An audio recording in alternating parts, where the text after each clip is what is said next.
Kelly McGillis brought intelligence and warmth to Charlie.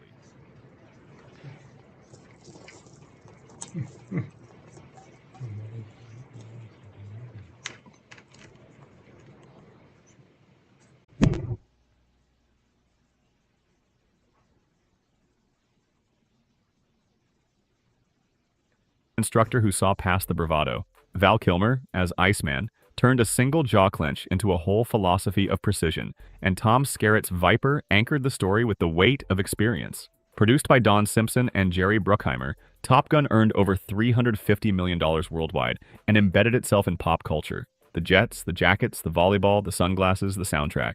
It felt like a recruitment film, a love story, and a music video all at once. Today, we're climbing back into the cockpit for 15 shocking facts about Top Gun. The magazine article that started it all, the jets that cost a fortune to borrow, the illusions behind those cockpit shots, and the real-life tragedy that shadowed the production. Before we throttle up, hit like and subscribe so you don't miss any of our deep dives into the movies that rewired the 80s. Now, let's talk about the stories that took Top Gun from a magazine page to a cultural landmark. Number 1. A magazine article called Top Guns Lit the Fuse. The road to Top Gun didn't begin with a script. It began with a magazine. In May 1983, writer Ehud Yonah published an article in California Magazine titled Top Guns. It profiled real Navy pilots training at Naval Air Station Miramar, Fightertown, USA, just outside San Diego. Yonah followed 2 aviators through the intense 5-week Top Gun program, capturing the competition, the camaraderie, and the sheer intensity of flying F-14 Tomcats at the edge of what the machines and their pilots could do. Lieutenant Commander Charles Heater Heatley's photographs accompanied the story, showing jets slashing through the sky above the desert and the ocean. It read like a movie with no camera attached yet. Producers Don Simpson and Jerry Bruckheimer saw the article and immediately recognized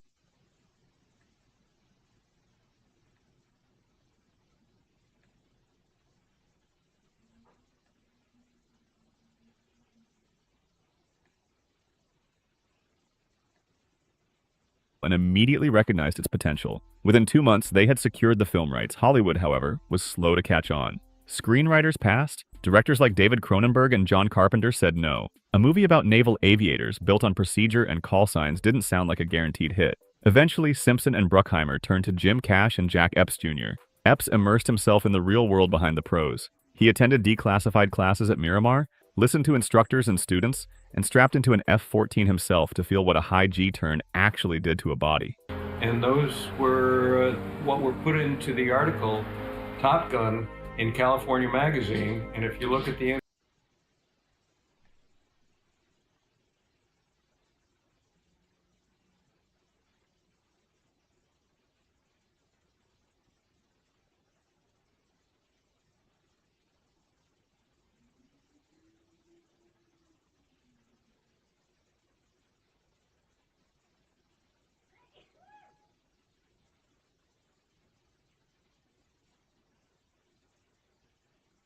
took a wild turn. If you guys haven't been keeping up, historically in a mountain that was historically Armenia, now it's Eastern Turkey, has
Snyder, California weather.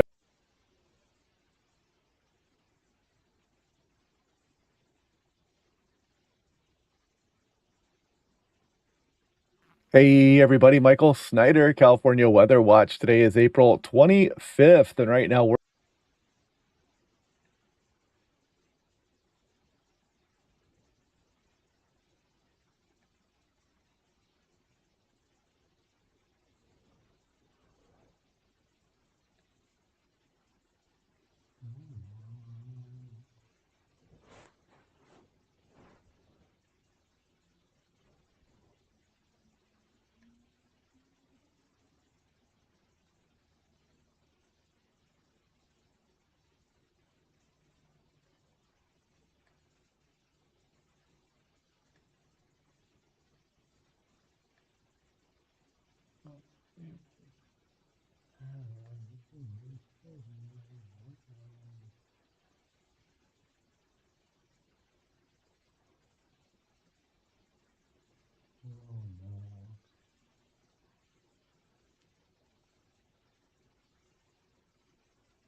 Hey everybody, Michael Snyder, California Weather Watch. Today is April 25th, and right now we're looking at the infrared satellite imagery.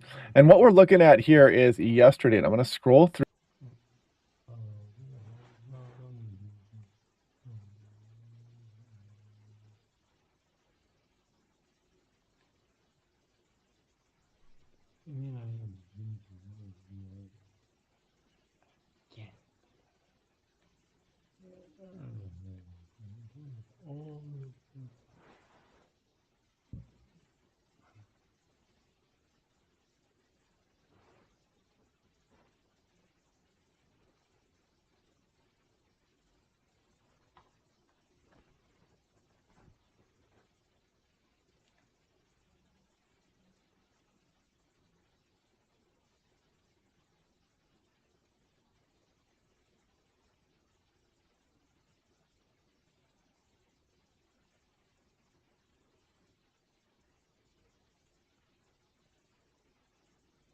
Some thunderstorm activity.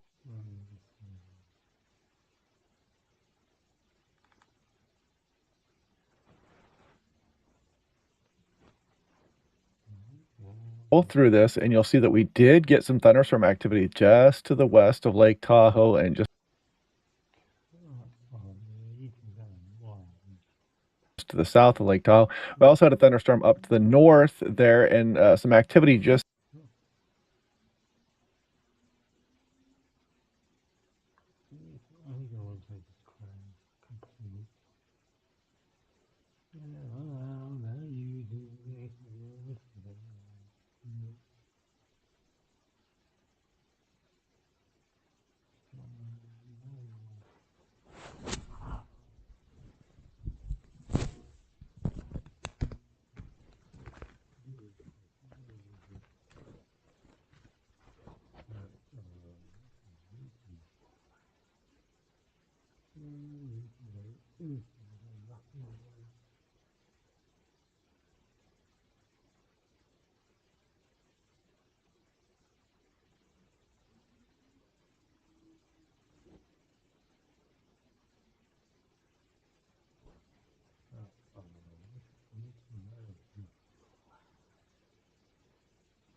Let the branded slander begin. I'm gonna just take my shirt off.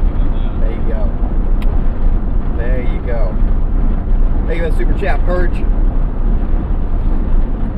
Again, once we hit 2,000 concurrent viewers, we will let it rip.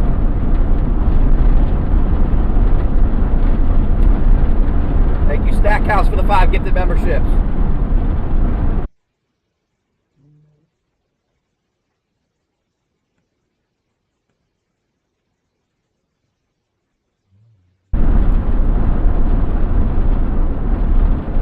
Welcome, new members.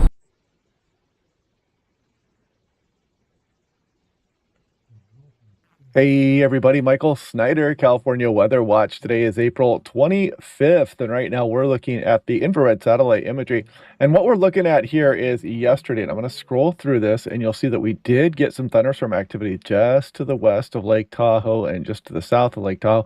We also had a thunderstorm up to the north there, and some activity just to the east of Reno as well, across portions of Nevada. So you can see that thunderstorm up a little bit further north, and then there's that one there just off to the east of Reno. And yeah, we may do that again today and over the next couple days as well. We do have thunderstorm potential, and we are going to bring some precipitation across much of the state here, but some areas are not going to see much, if any at all, and others are going to see a little bit more here. Kind of a isolated, scattered nature of this shower activity here over the next few days. And we'll take a look at what kind of snow we can expect. We'll take a look at the mid and extended range of the forecast, as always, as we go through the video here this morning. So looking at California and our troughing off the coastline here. And you can see a ridge out here, you know, towards Haida Gwaii there, towards the Queen Charlotte Islands. And we're dealing with the trough on the south side. And you can see the system moving through as we go through the day today. And we kind of keep this troughing going around or nearby as we go on into the day Monday. And then even kind of keeping it through portions of mid-portion of next week. That's about Wednesday night here. And then you can see that system slide off. We build a ridge there. But this ridge doesn't hang out for long. It'll warm us up temporarily, but then we have another trough that continues to show up in the models there. And so that's kind of a good news scenario where we deal with the troughs and then ridges and back and forth, cat and mouse. Definitely better than setting up with any kind of heat dome or anything like that. And you can kind of see then again, maybe some additional troughing as you look way off from the fantasy forecast there as you go all the way on in through the first week of May. And then maybe a ridge after that, who knows. But if we take a look at the European model, you can see as we go through the day today, we are dealing with some precipitation across a good deal of the state here, even down into Southern California, and a few inches of snow across the Sierra Nevada. And again, there could be some thunderstorm activity with this. And as we go through Sunday morning, you see we're still dealing with precipitation as we go on in through the Sunday afternoon. It kind of becomes a bit more light and scattered here across Southern California, if at all. And then we go on into the day Monday. Again, another round of some showery weather here across much of the state. And then we go on in through Tuesday, maybe a stray shower, looks very light. And then as we go through Wednesday night into Thursday, there's that upper level low kind of swinging through Southern California. Maybe that'll bring another round of showers with it as it pushes across the area as well.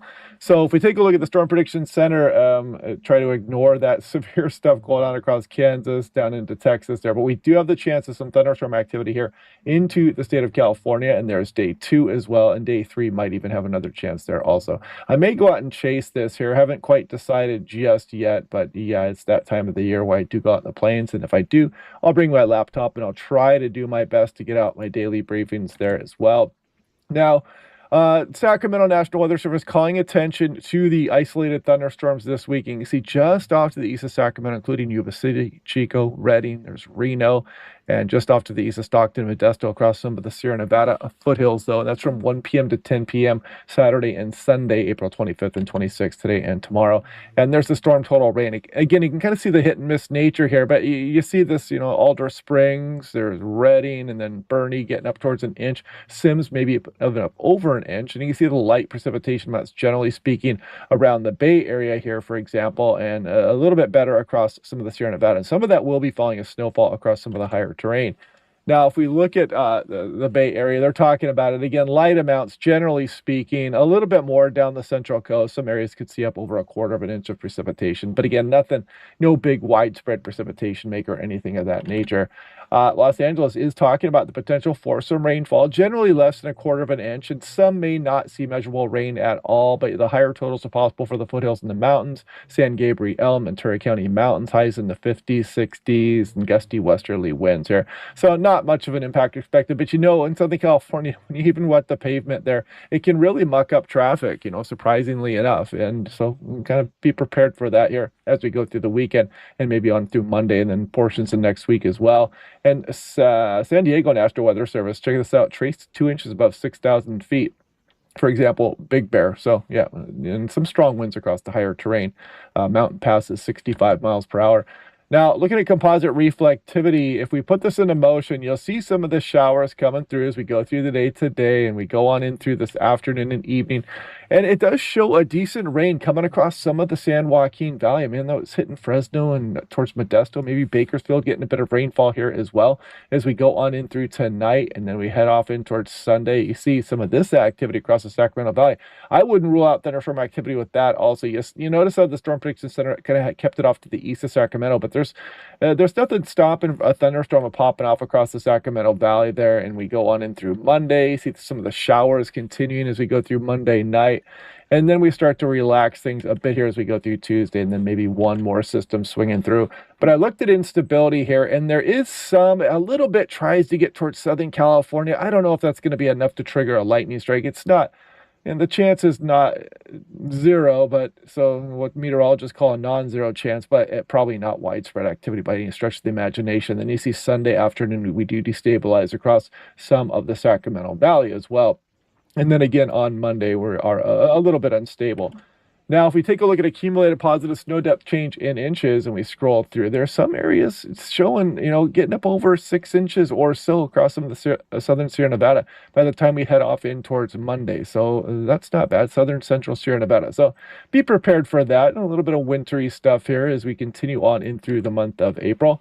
And you can see what we've been dealing with here over the past few weeks. We get the bumps, and then we start to melt down and then bump again. We're probably going to bump again a little bit here. And why not? Let's just keep it going. The later we can wait to melt things out, the better for the region. So yeah, there you go. Even though we are way below normal for this time of year, I mean, we've usually got like 17, 18 inches stored in the snowpack on average, and we're way down towards 4.6. So it's not great, but you got to take whatever Mother Nature throws your way. So here is today, Saturday, April 25th. Expected high temperatures. You can see Southern California, some upper 60s. I mean, not too bad out there, but fairly comfortable. And the temperatures are a bit suppressed by some of this cloud activity we're going to be having. And we go through Monday. Tuesday, you notice we start to warm things up again there. And there's Wednesday, Thursday, Friday, Saturday, Sunday. So maybe towards the end of next week, we're going to start to bounce these temperatures back. But there is that caveat. We're going to have that system kind of sliding through as we go through Wednesday and Thursday across Southern California. So that may suppress temperatures as well. But you see the Sacramento Valley and some of the San Joaquin Valley really starting to ramp up the temperatures, and just outside the coastal areas of the Bay, for example, getting back up into the 70s. And just a reminder, I did show this new scientific paper here. This was issued on April 17th. It does talk about weakened diurnal weather constraints lead to longer burning hours in North America. So not good news as far as our fires are concerned. And so if you want to read this, just go ahead and Google that. I can't read those too small. I don't have my glasses on right now. But yeah, check it out. You can just Google that and read this paper if you want. All kinds of good stuff in here. And they do talk about the increased and burn activity here across a lot of the western USA, including much of California there. So not great news, but it's always good to be aware of what the science has to say about such issues. Now, taking a look at the 46-day precipitation anomaly, again, kind of looking at the bouncing back and forth here. It's been going back and forth, showing some really dry conditions for some portions of the West Coast. And we'll be watching this, and we break it down daily. So this is just something to look off into the extended forecast and kind of see what we are looking at as we go all the way on in through June, 46 days out. So here's the 6 to 10 day, the above normal, and then they got the near normal here for much of California as we go through May 4th. Check me out on Facebook and Patreon. And otherwise, hope you guys are having a good day out there. Let me know what you guys see. You see any thunderstorm activity, any showers, any cool stuff. And I will catch you guys in the next forecast.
We're finished.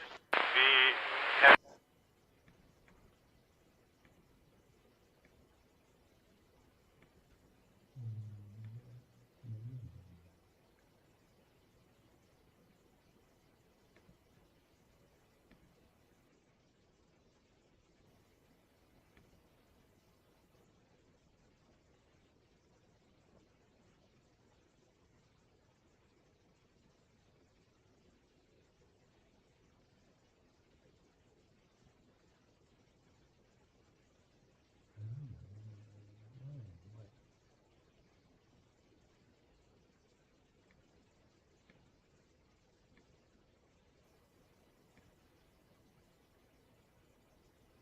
check on 9. Radio check 9, please.